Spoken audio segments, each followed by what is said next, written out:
today's video is going to be talking about personalities and where we develop our personalities. I feel like my personality, personally, it really developed in high school.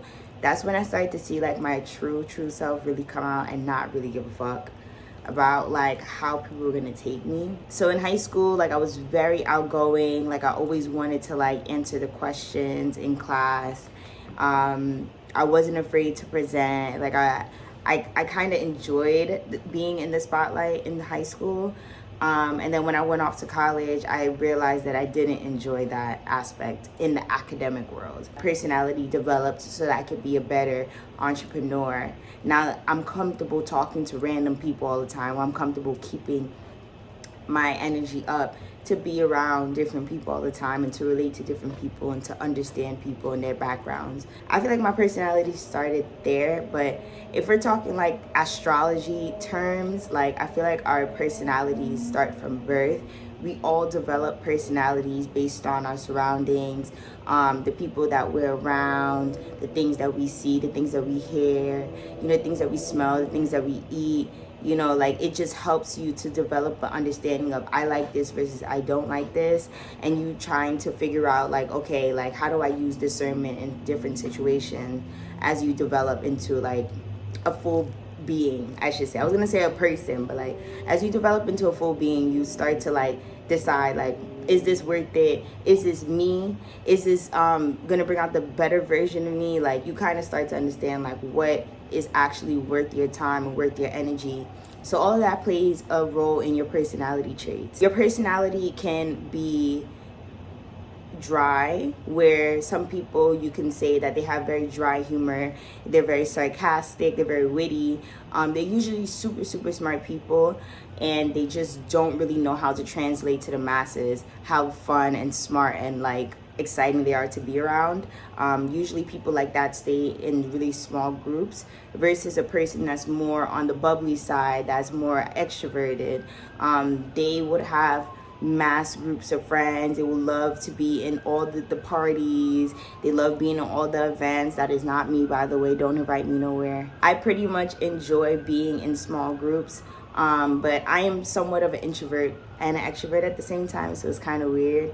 And I developed that personality in particular, just being an only child. Like I developed a personality from being an only child. So like I said, you develop your personality from how you were brought up, your environment, the people that you're around, things that you see, all that extra shit. I developed one of my personality traits of being a loner from being an only child. And being an only child really helps you to understand like you are here alone, there's no attachment to anyone, keep it going, keep it flowing, life goes on. It also makes you very needy in a way where when you do find some people that you like being around, you tend to cling on to them really tight because you're not used to this feeling of like togetherness, which is something.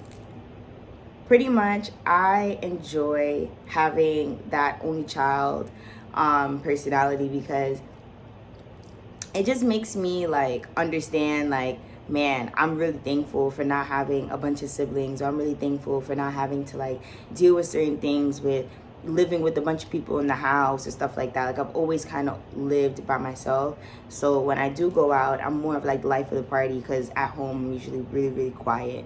Your personality changes at work. Some people at work, they're a completely different person from when they're at home with their family.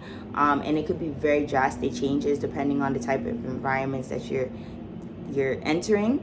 Or they have some people that they don't switch off. They literally continue being the same person that they always are in different environments, and they just get it done. Some way they can coexist in different environments with one plain personality.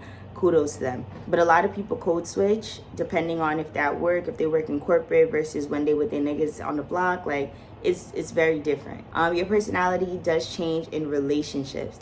So relationships tends to bring out the good, the bad, and the ugly in us. So you may seem a little bit more mushy, a little bit more passionate, a little bit more sentimental when you're around your partner.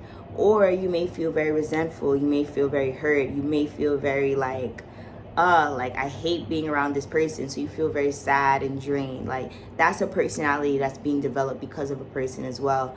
Or you know, the what I said, the good, the bad, and the ugly. And the ugly is you may be insecure because this person made you feel like, you know, you're not enough, or you weren't the main person that they were fixated on.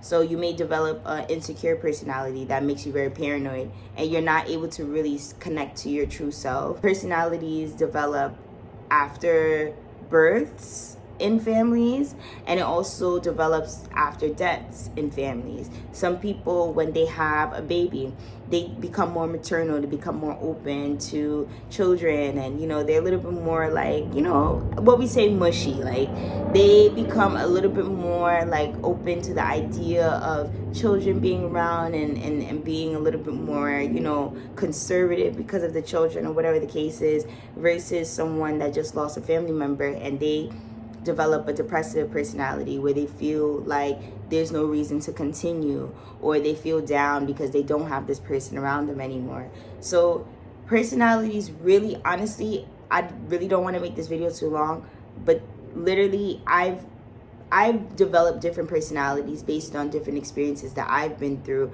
but I've always tried to get back to my true self and understand my true self and what the actual challenge is in this situation, because I feel like once you get lost in the challenge, you don't really understand like how is this developing you, how is this preparing you for the next step, as opposed to you just kind of like I guess you can say, I don't want to say mutating, but you're kind of developing a personality based on your situation, or you're developing a personality based on your environment. You know, there's some people that they grow up in certain environments and they become their environment. You know, they become a statistic, or they become just like everybody else. So it's really up to you to figure out, who am I, what do I stand by, and how am I going to be able to navigate through different things. When it comes to you, you'll figure it out, because I don't think that's something you know off rip. But when certain things come to you, you don't lose yourself. You always stand by who you are, and you don't lose your sanity or your mind, or the care of your brains to step out of character.